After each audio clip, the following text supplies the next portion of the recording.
Happy Monday, everyone. Welcome back to Health Science 2. Today we're going to continue on talking about Unit 1, Understanding Employability Skills for Healthcare Professionals.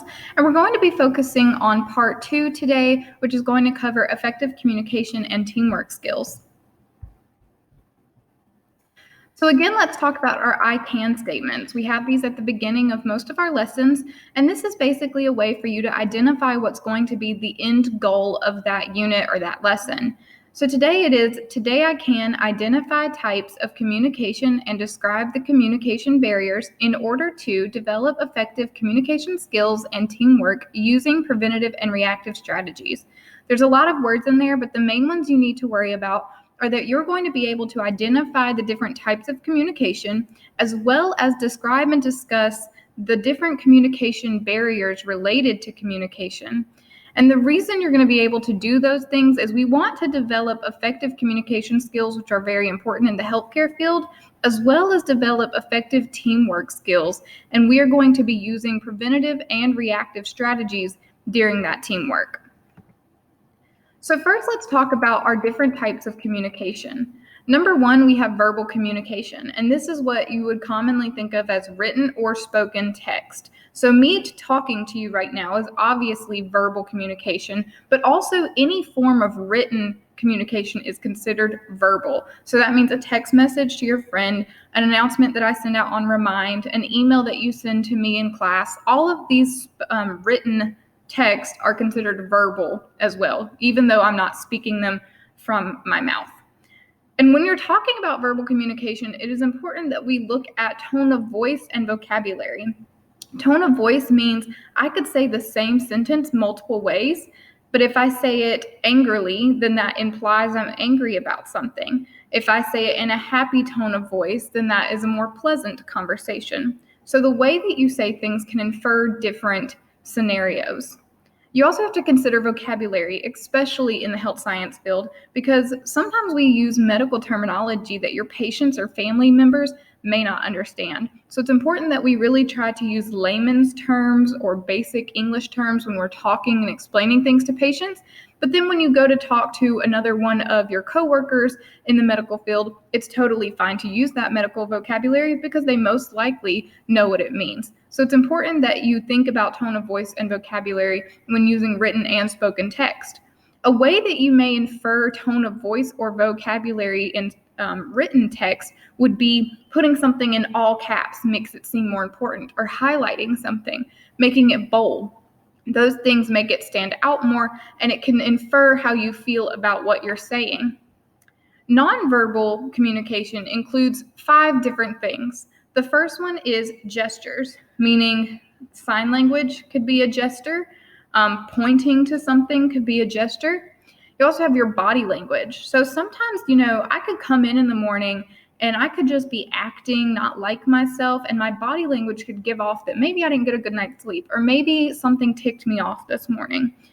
Then you have your facial expressions. How many of you have ever seen the thing on Facebook where it's like, I'm really good about watching what I say, but my face isn't? Basically, that just means that sometimes you really have to pay attention to the facial expressions that you're giving off while you're talking to someone or reacting to what someone else says. Touch is number 4 when talking about nonverbal communication. Of course, it's appropriate to touch patients and friends and family in certain circumstances, but then there are also cultures or religions that are not comfortable with touch, or sometimes there are just people who have lived through circumstances where maybe they are really uncomfortable around touch, and you have to be aware of these things. And then lastly is eye contact. Showing eye contact with someone in America could be a sign that you're paying attention and you're focused on what they're saying. But in other countries, eye contact could be considered disrespectful or not pleasant, basically. And then we have active listening. And active listening is basically paying attention to and making an effort to hear what the other person is saying. Some of the techniques you might use when using active listening include showing interest or concern for what that person is stating by making eye contact and staying alert. Avoid thinking about other thoughts or interrupting them while they are speaking. Trying to eliminate all distractions around you while you're having a conversation, and making reflective statements back to the speaker. A reflective statement is not Okay, yes, all right. Those are not reflective statements. Reflective statements are really engaging in the conversation, saying, for example, Sally, can you go make your bed for me? I really had a long day today, and I just think that you making your bed would be so helpful. Sally could just respond back, okay, but Sally could also respond back and say, yeah, I understand you've had a rough day, so I'll go make my bed for you. Reflective statements are basically using what that person said to you and saying it back in a way that makes them know that you understood what they said to you and you're going to get right on that. Next, we have our barriers to effective communication. There are 4 different barriers that we may encounter when trying to effectively communicate with people, and we're going to discuss the strategies with each of these barriers as well. Personal barriers include things like your emotions and your attitudes, resistance to change, your preconceptions of someone, any prejudices or personality traits that you may consider someone to have, or things like labeling. This also includes being biased or stereotyping. So, for example, a personal barrier to effective communication would be if you tried to come into the doctor's office and you hate the doctor's office, you're in a bad mood because you're in there, you don't even like your doctor. When they come in to try to talk to you, there's already going to be a barrier of communication there. The next one would be physical barriers of communication. And these are things like sensory impairments. So anyone who is deaf, meaning they cannot hear, if they're blind and they cannot see, it's still a school day here at the building. Any type of cognitive impairment, meaning that they are not able to think to the level that other average people are. Any type of memory deficits, if they have dementia or Alzheimer's. Perceptual problems, meaning they have like depth perception or are unable to sense things around them. Problem-solving impairments, emotional problems, physical challenges such as being in a wheelchair, or speech impediments that might prohibit them from being able to verbally speak or verbally speak well. All of these are considered physical barriers to effective communication. Again, if you were to come into a doctor's office and maybe your doctor is actually on the 2nd floor of this building and you realize that there is only stairs to get up there and you're in a wheelchair and there is no elevator, that is a huge physical barrier to effective communication because now you are unable to physically get up to your doctor's office and communicate with them. And it's also not good on them.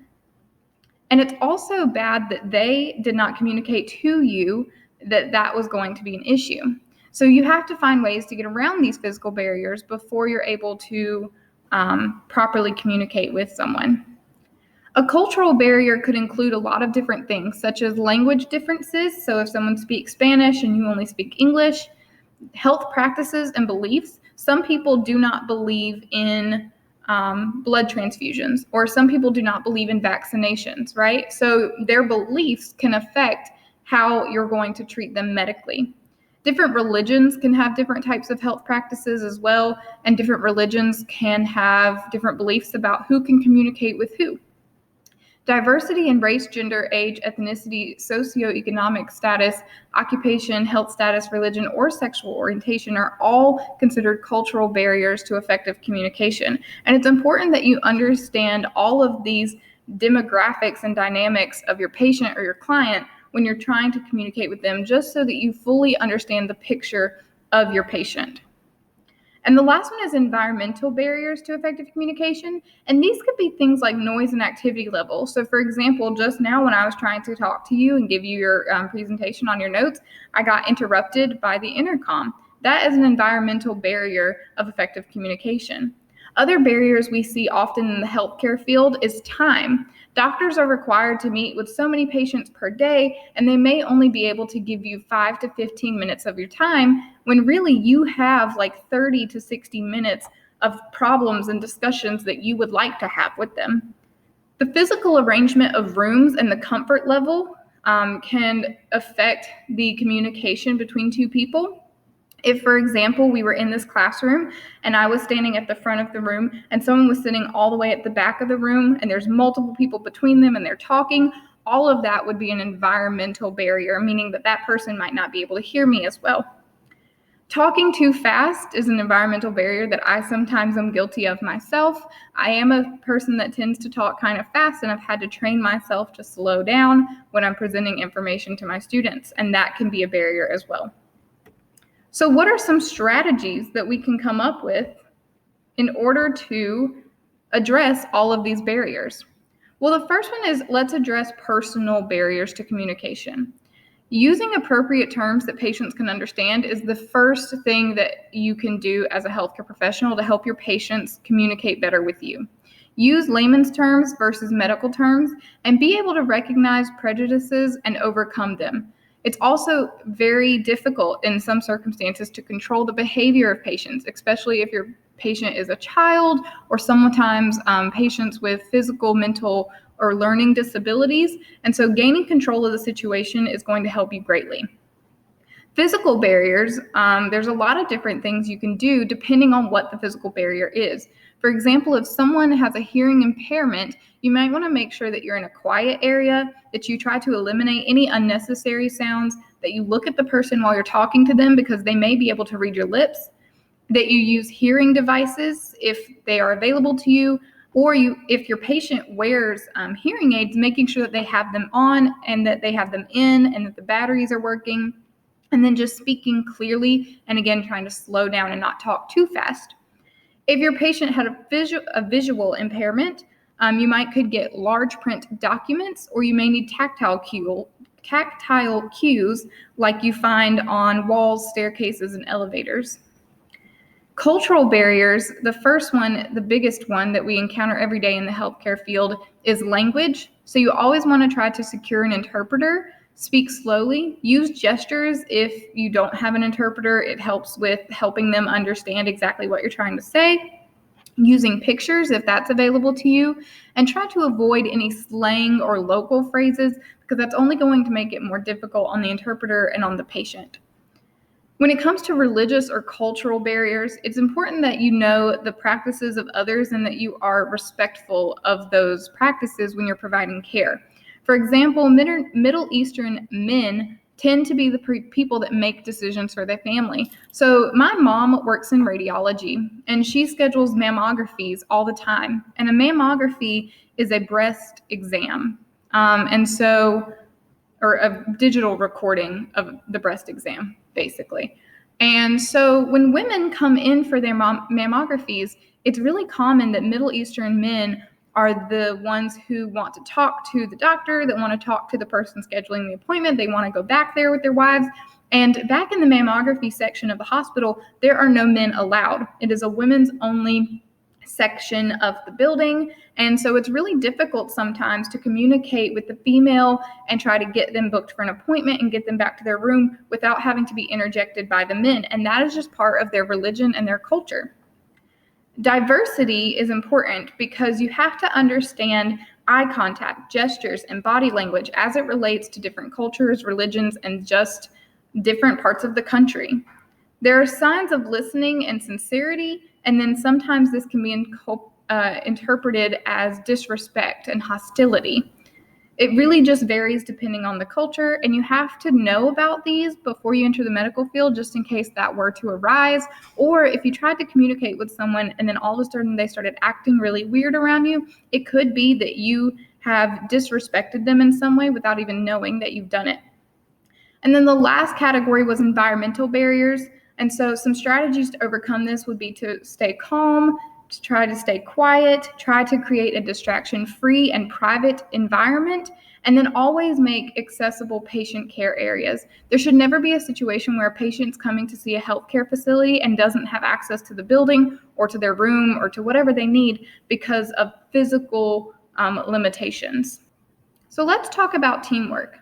Teamwork is important because in the healthcare field, we are constantly having to work together as a team. Different departments are working together as a team. And if you've ever taken any of my health science classes, you've definitely had to work with teams before.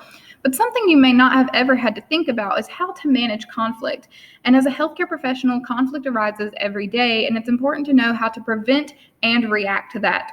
And it's important to understand how to prevent and react to that conflict. So preventative strategies are things that you can do before a situation arises in order to prevent a conflict from occurring. This would be things like determining ground rules, setting goals, getting the team to agree on one thing, and then communicating openly. Everyone has a voice and everyone should be listening.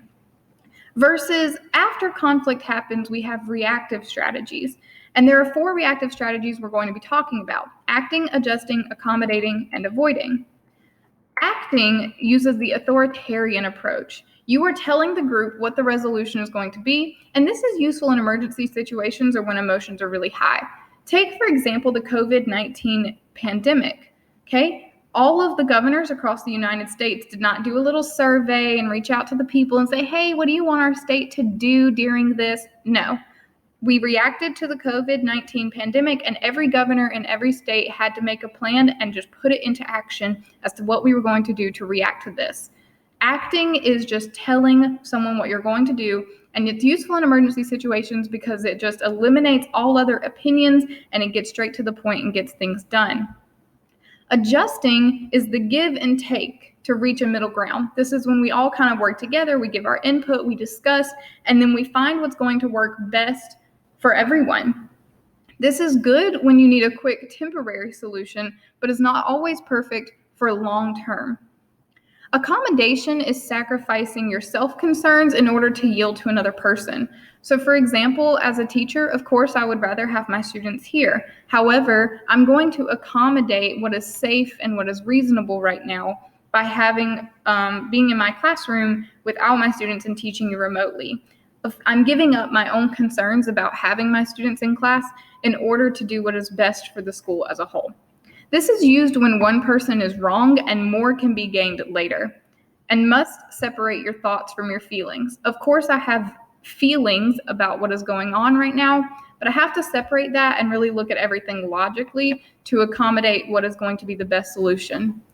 And then the last one is avoiding. And avoiding means literally withdrawing, sidestepping, or postponing an issue. In some cases, it's okay to avoid conflict if you're able to come back to it later. But in other cases, that conflict is something that has to be dealt with right there and then in the moment. Effective when the conflict is a symptom of a bigger issue, has low importance, or a time out will take care of the conflict itself. Explain why you're doing nothing and then when you expect to deal with the process. You should never step into this avoiding phase of conflict without having a goal of when you're going to come back and reevaluate. Okay, that is everything for part 2. We just talked about communication and teamwork. If you have any questions, feel free to text me or email me. Make sure that you go ahead and complete the rest of your assignments for today, and I will see you in our live class on Wednesday at 12:30 p.m. Bye, guys.